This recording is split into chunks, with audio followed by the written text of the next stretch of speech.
अंदाज में दिलीप कुमार की अदाकारी की ऐसी धाक जमी कि वे ट्रेजेडी किंग कहे जाने लगे। देवदास ने इसे और भी निखारा। बाद में किसी ने सलाह दी कॉमेडी करने की, तो उन्होंने कॉमेडी भी की और कामयाब रहे।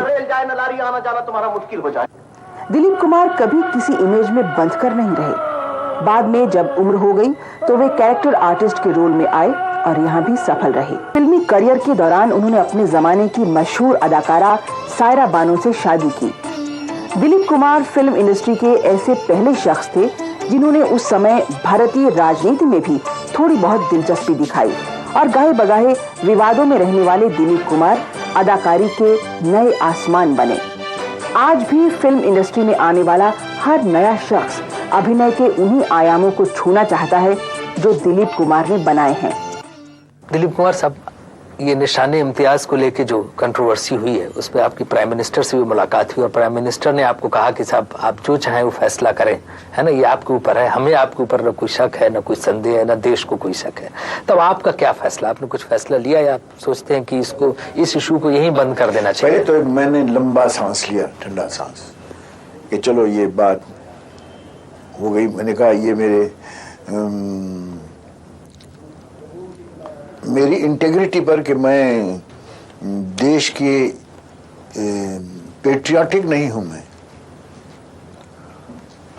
तो अगर मैं पेट्रियाटिक नहीं हूं तो फिर इन्हें इनडायरेक्टली ये तो एक ट्रेटर होने का एक इल्ज़ाम वो लगा रहे थे और वो बहुत मुझे खलता था।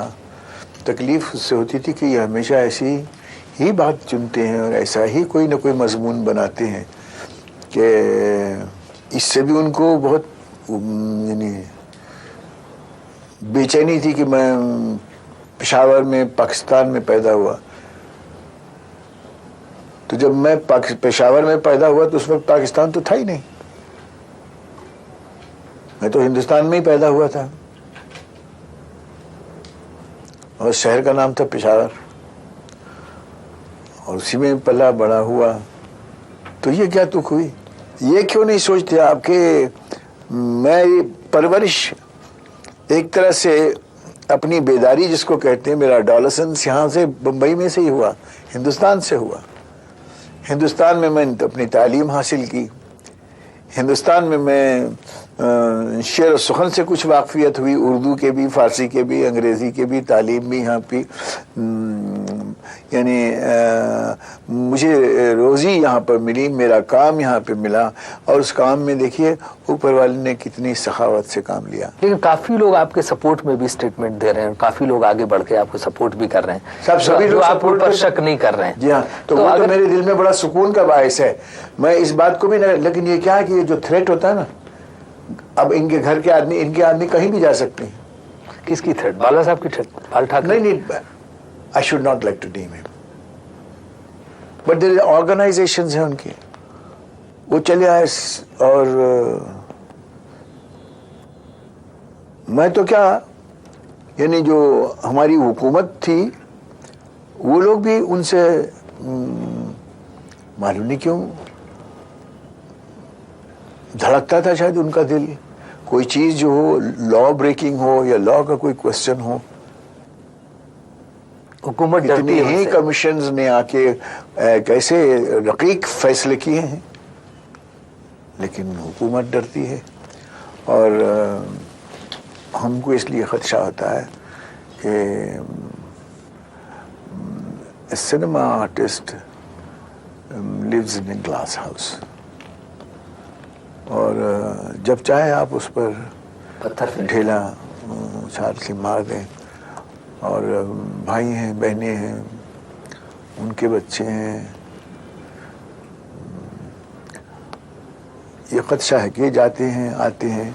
घर में भी अगर बाहर कोई कोहराम होता है, अभी फायर के वक्त वो लोग आए थे लेकर कपड़े वपड़े उतारने लगे, मकरू किस्म का मंजर है, लेकिन इतना ढोल तमाशा बाहर, तो लोग सोचते हैं खुदा जाने क्या हो रहा है। लेकिन एक चीज देखिए कि और कोई तमाशा नहीं खड़ा करता, जो कुछ भी आपका तमाशा खड़ा होता है बाल ठाकरे साहब की तरफ से होता है। जी हाँ। और बाल ठाकरे से आपके बड़े अच्छे रिश्ते होते थे, ऐसा कम से कम उनका कहना है कि हमारे साथ हम लोग बैठ के बियर पीते थे, वो अपने आपको अपना दोस्त मानते थे। फिर ये क्या बात हुई? तो जब भी कुछ भी मसला हो, अगर मैं उनसे कुछ जाके कहूँ तो उसको पूरी कोशिश करेंगे कि वो हल हो जाए। और मुझको कहते हैं कि ये जो तुम्हारे दोस्त हैं, जबकि शरद राव पवार से थोड़े हम दिल बर्दाश्ता थे, तो कहने लगे देख लिया, मैं तुमको उससे अच्छा दोस्त बन के बताऊं। तो अगर दोस्ती के ये माने कि आप मुझे भगाते फिरें कि मैं यहाँ हूँ वहाँ हूँ, बयान दूं और अपनी सफाई पेश करता रहूँ, तो अच्छा है, अल्लाह की बड़ी यानी करम है उसका, मालिक का और ईश्वर की बहुत मेहरबान है कि उन्होंने इतने दिलों में इतनी सखावत दी है कि वो मेरे लाउबालीपन को बर्दाश्त करते हैं और मेरे लिए कुछ अच्छा विचार रखते हैं और अच्छी बात लिखते हैं। ये मेरी खुश नसीबी है, वरना अगर ऐसा ना होता तो मुश्किल होती। तो खफा क्यों रहते हैं बाला साहब, क्या वजह? क्या कहीं ऐसा तो नहीं आपको चाहते हो कि आप उनकी पार्टी के लिए कुछ मदद करें, शिवसेना के लिए कैंपेन करें? नहीं, ऐसा कुछ नहीं चाहते हैं वो। ये बात जरूर है कि वो ये नहीं चाहते कि मैं कांग्रेस के लिए कुछ करूं, और कांग्रेस में क्यों दिलचस्पी लेते हैं आप क्या सियासतदान सीधे सियासत में क्यों नहीं आ जाते? मैंने कहा जब इलेक्शन होता है तो इलेक्शन में हम लोग वोट डालना हर शहरी का फर्ज होता है, और वो इलेक्शन का जो बैलेट पेपर है वो कागज़ नहीं है, मैं कागज़ का पुर्जा नहीं है, वो तो हमारे पुरखों की कुर्बानियों का एक सर्टिफिकेट है, ये लेगेसी है, ये विरासत उन्होंने दी है कि देखो उनकी जाने इस पर देखिए आप गौर से किस पे किया, क्या किस किस का नाम, भगत सिंह का नाम है, महात्मा गांधी का नाम है, और खान गफ्फार खान साहब का है, और मौलाना मोहम्मद अली का है, और पंडित नेहरू का है, और मोतीलाल नेहरू का है, भोला भाई देसाई के नाम है इन पर, वल्लभ भाई पटेल का नाम है इन पर। अब मुश्किल जरा ये हो गई है कि अब किसके लिए जाएं, किसके लिए कहें? कोई बेदाग लोग होने चाहिए और कोई ऐसी सूझबूझ की कोई हलका होना चाहिए या कोई पार्टी होना चाहिए जो एक मखसूस निज़ाम के लिए कुछ काम करे। क्यों कांग्रेस अभी आपको नहीं लगती है, जैसे सोनिया गांधी कांग्रेस में आ गई हैं, हाँ। और आपको नहीं लगता कि कांग्रेस अभी जो है कुछ जो आप चाहते हैं उस तरह का कुछ कर सकती है? मेरे ख्याल से मैं देखा बड़ी मतीन, और she is a very civilised lady and there is a lot of humility in her, और उनके इर्द गिर्द मैं देखता हूँ कि अब आदमी उतने बहके वाले नहीं हैं, और मैं दुआ गो करता हूँ कि ऐसे अच्छे आदमियों का एक इख्तिलात बने। अच्छा ये बताइए, दोनों जगह फंडामेंटलिस्ट आपके खिलाफ क्यों रहते हैं? पाकिस्तान में जो फंडामेंटलिस्ट हैं वो निशान इम्तियाज आपको दिए जाने के बहुत खिलाफ, और हिंदुस्तान में भी जो फंडामेंटलिस्ट वो आपको पाकिस्तानी बताते हैं, तो ये इसकी क्या वजह है? कहते हैं जाहिदे तंग नजर ने मुझे काफिर जाना, जाहिदे तंग नजर ने मुझे काफिर जाना, और काफिर ये समझता है मुसलमान हूं मैं। I think that there is some kind of, at some level, some conscientious mind, unfortunate. It's a tragedy of the country that some good enlightened mind that are capable of thinking, सोचने का मादा रखते हैं, लेकिन कहीं ना कहीं ऐसा एक हाशिया या पर्दा उनके आगे आ जाता है कि वो बस उसी नजर से देखते हैं। या वो पर्दा जानबूझ के लोग करते हैं, वो हाशिया जानबूझ के बनाते हैं ताकि उनको कुछ फायदे हो। जानबूझ के नहीं बनाते, उनको पॉलिटिकल फायदे हो। अभी ये जो अपने ठाकरे साहब हैं, ये भी अपनी तबीयत में एक रखते हैं, मासूमियत है और कुछ करना चाहेंगे कुछ, लेकिन एक थोड़ा शर का भी पहलू है, थोड़े मिस्चीवियस हैं, और मेरे ख्याल से बुक्स अगर उनको है, उनको बुक्स है मतलब मुसलमान वो है, कहने वो तो बड़ा अच्छा है, फलाना बड़ा अच्छा आदमी है, लेकिन साला मुसलमान है। ऐसा उनके दोस्त कहते हैं कि कभी कभी किसी से के बारे में, लेकिन मुझसे बड़ा अच्छा उनका बर्ताव तो है अच्छा ही अच्छा। उनके बच्चे बेटे, उनकी बेगम बहुत ही नफीस खातून थी वो, बहुत ही उम्दा, महान, धार्मिक, लेकिन बहुत प्रेम से भरी हुई, और बाला साहब और वो बिल्कुल मेरे ख्याल से तो बाला साहब पर उनकी वजह से जो भी बने हैं तो मीना ताई उनकी बरकत थी, मीना ताई की बरकत थी। फाइन लेडी, लड़के उनके अदब से आदर से बात करते हैं। और ये पता नहीं वैसे बात तो मुझसे इतनी अच्छी करते हैं, अपने परिचय में ऐसी यानी तल्ख बातें क्यों लिखते हैं, शायद मैं उनको ऐसा नजर आता हूँ। मासूमियत क्या नजर आई आपको बाल ठाकरे के अंदर? बड़ा इनोसेंट आपको क्या लगा? अब जैसे मैं जाऊं तो उठ जाएंगे, तो कुछ ऐसा नहीं करते कि कुछ आदर देने के लिए उठते हैं, ऐसे उठ जाएंगे, गले से मिलेंगे और यानी जो इम्तियाजी नशिस्त है उसमें आपको बैठने के लिए कहेंगे। उनके बच्चे आते हैं, बड़े बड़े अदब से मिलते हैं। ये सही है कि आप बाला साहब बैठ के बियर पीते तो चने खाते थे? अब ये बियर का कहाँ, एक दफा दो दफा ऐसा हुआ है, कोई हादसा था तो हाँ, इस किस्म के हमारे मरासिम बड़े अच्छे थे। कभी कुछ बात भी हुई तो वह बात का हल कैसे हुआ, बैठ के ऐसे ही चने वने खाते हुए वो बात टल गई। कहते कि उनकी वाइफ जो मीना ताई, उनसे बड़े अच्छे रिश्ते थे। उनके फादर शायद सारा जी के फादर के साथ काम करते थे क्या? She was a great lady, she was a great lady. I have, मेरा बहुत एहतराम है उनके लिए, उस खातून के लिए। और मेरे ख्याल से नशिस्त व बर्खास्त के जो आदाब, उठने बैठने के आदाब हैं घर के मेंबर्स में, वो भी अच्छे हैं। ऐसा नहीं तो उनके इंतकाल के बाद ये जो है रिश्तों में थोड़ा सा बिगड़ाव आया? नहीं, ये उपज तो उनमें शुरू से थी। इसकी वजह है कि अफसोस होता है उसको, पॉलिटिकल फायदे के लिए तो करते हैं, ऐसा तो नहीं? पॉलिटिकल फायदे और नुकसान का अगर उनको ख्याल होता तो he would have built himself up differently and occupied more exalted and popular position, जिसमें पब्लिक आवाम की एस्टीम हासिल करने का उनमें काफ़ी मादा है। लेकिन वो अपने आप को इस तरह तंग कर लेते हैं। क्या है मुश्किल तो क्या है कि वो बम्बई या कोल्हापुर या शोलापुर या इधर उधर से कभी बाहर निकले ही नहीं है। नेशनल विजन नहीं उनका। अगर वो जाएं बाहर, कश्मीर जाएं या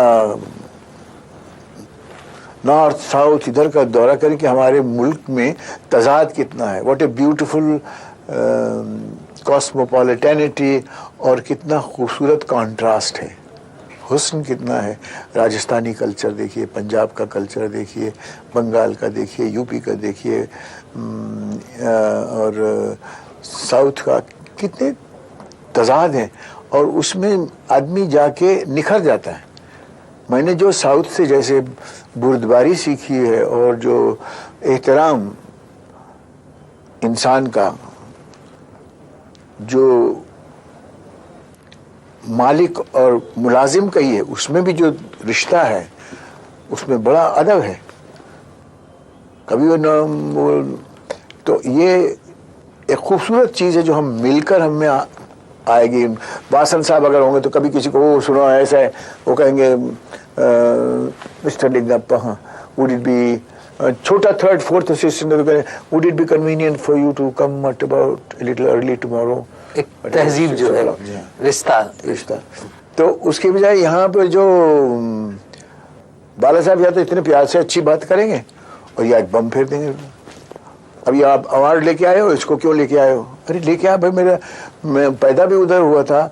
उन लोगों ने कहा है कि इतना हम देते हैं तुमको, एक बड़ा इम्तियाजी अवार्ड, और वो उसकी कदरें आप देखें। मेरी अदाकारी के बारे में तो बहुत कम है। कहते इससे मासिवा जो खूबियाँ उसमें इंसानियत की हैं कि मज़हब की दरानों के से परे लांग के और इथनिक डिफरेंसेस से को छोड़ के, हटा के, और इवन पॉलिटिकल डिफरेंसेस जो हैं उनको दूर करके ये शख्स लोगों को इकट्ठा आशती और सुलह की पसंदी को कोशिश करता है और अपने मुल्क में और अपने मुल्क के बाहर इसको एहतराम हासिल है। अपनी इसकी मखलूत शख्सियत एक आलमी इंसान की है और अपनी मुल्क की हदों से बाहर जाकर भी ये वही कोशिशें करता है लोगों को मिलाने की। अब इतनी काविश तो मैं नहीं करता, मेरी फितरत तो ये है, जो भी कोई अच्छा काम हो चलो उसमें मिल लो, काम कर लो। जी सर, एक बड़ा पर्सनल सा सवाल है, कभी आपको मुसलमान होने की वजह से दिक्कतें महसूस हुई, या कभी कुछ ऐसा हुआ कि उसकी वजह से आपको कुछ ऐसा सामना करना पड़ा जिसको आप नहीं चाहते थे और तमाम लोगों ने तरह तरह की तोहमतें लगाई? मेरी जाती जिंदगी में मुसलमान होने से मुझे कोई बाधा नहीं पड़ा। जैसे मेरे दोस्त हैं, मेरे दोस्त ज़्यादातर तो हिंदू दोस्त हैं, कुछ सिख भी हैं, सरदार भी हैं। बल्कि मैं खालसा कॉलेज में जब पढ़ता था तो बहुत ही अच्छा माहौल था और इतने खूबसूरत दोस्ताना, इतना अच्छा दोस्ताना है कि जिसको आप मिसाली कहेंगे। और कभी भी उसमें धर्म का सवाल नहीं आता। कभी भी ऐसे होते हैं जैसे सागर हैं, कपिल हैं, उनकी को पूजा हो रही है, मैं बैठा रहता हूँ, एहतराम से ही बैठता हूँ कि भाई वो अगर मुझे कपिल की, हाँ मैं वहाँ चला गया तो मुझे नमाज पढ़नी है, कपिल मोहन, हाँ कपिल मोहन, तो मैं वहाँ वहीं तौलिया लेके वहीं नमाज पढ़ लेता हूँ, वो लोग भी बैठे रहते हैं, कुछ बात नहीं होती। और ऐसा कभी कोई, कभी रत्ती भर भी कोई ऐसा नहीं आया कि कुछ बुरी बात हो। लेकिन मैंने एक मैगजीन में पढ़ा कि 1964 या 65 में आपके घर पे पुलिस सर्च करने पहुंच गई थी कि कुछ कोई पाकिस्तानी जासूस पकड़ा गया, तो उसकी डायरी में कुछ आपका पता, टेलीफोन नंबर लिखा था, उस बेसिस पे या आपके भाई शिफ्ट कर गए थे, तो किसी एसपी ने जो है, इंटेलिजेंस का कोई एसपी था, उसने तलाशी करवाई। कोई मिनिस्टर साहब थे, बहुत ह्यूमरस कॉमेडी बाद में निकली। एक लड़का था, मिसेस बिमल रॉय ने भेजा था, बंगाल से, अपने ढाका से आया था, वो काम मांग रहा था। तो बिमल दा का पिक्चर को ख़त्म हो चुका था, उन्होंने, भाभी ने ख़त लिख के हमारे प्रोडक्शन इंचार्ज को भेज दिया, क्योंकि वो पहले प्रेम जी हमारे प्रोडक्शन के द प्रोडक्शन कंट्रोलर, तो प्रेम जी ने उनको रख लिया। बाद में मालूम हुआ कि वो लड़का जो था वो वहाँ से निकला। महबूब साहब के स्टूडियोज़ में हम जब काम करते थे तो वहाँ भी वो काम करता था, और फिर वो किसी लड़की को पढ़ाने लगा, कोई जज थे, सेशन जज, फिर उसके साथ उसका रोमांस वहाँ पे भी हुआ। फिर उस लड़की को लेके एलोप कर गया और कलकत्ता में जाके गंगा के किनारे सुबह सुइसाइड करने गए वो। तो उन्होंने एक सुइसाइड नोट लिखा, फिर उनकी हिम्मत नहीं हुई तो वापस आ गए, तो उसमें घूम रहे थे, पुलिस ने पकड़ लिया उनको। तो उसने सब बताया कि साहब ये वो जज की लड़की है और ये मैं वहाँ पे काम करता था, तो मेरे जासूसी में तुम्हारा कौन हाथ बटाता था। ये पुलिस की डायरी में लिखा था कि बिमल रॉय हाथ बटाते थे उसका, और दिलीप कुमार हाथ बटाते थे उनका, और महबूब साहब हाथ बटाते थे उनका। तो हम तीनों पे यहाँ जब वो आए, रेड लेके आया, तो मैंने उनसे कहा, मैं जा रहा था पंडित जी से मिलने। जब मैं वहाँ पहुँचा तो मैंने कहा साहब ये कैफियत है। इंदिरा जी मुझे लेके आई थी, उन्होंने बिठाया, पंडित जी आए, तो पंडित जी क्या कर रहे हैं, सिगरेट जला के दे रहे हैं। मैं बड़ा जज्बाती था, मेरी आँखें एकदम भरी हुई थी कि अगर ऐसी बात है सर, तो हमारे पर ये इस तरह से करने से क्या फ़ायदा है, हम तो बॉर्डर भेज रहे थे, अभी वहाँ से होके आए। वो जो भी समझ में आया मैं बक करता गया। तो उन्होंने सोचा ना कुछ सोचा और कहा कि कोई नहीं है और ये क्लियर हैं और ये देश के ये वो करते हैं, ये करते हैं, और वो चिट्ठी भी लिख के दे दी। तो इतने साल बाद आज बाल ठाकरे ने आपके ऊपर तोहमत लगाई और वाजपेयी ने आपको क्लीन चिट दी। जी वो इसी तरह दी उन्होंने भी, जिस तरह के पंडित जी ने दी थी, बगैर कुछ देखे सोचे कि इनका रिकॉर्ड क्लियर है। तो दिलीप साहब, ये चीजें हैं, ये बातें ऐसी हैं which bring you to this faith कि नहीं ये मुल्क हमारा है और इसमें अच्छे लोग ज्यादा हैं, बहुत काफी ज्यादा हैं। There are people who are good hearted, they're everywhere.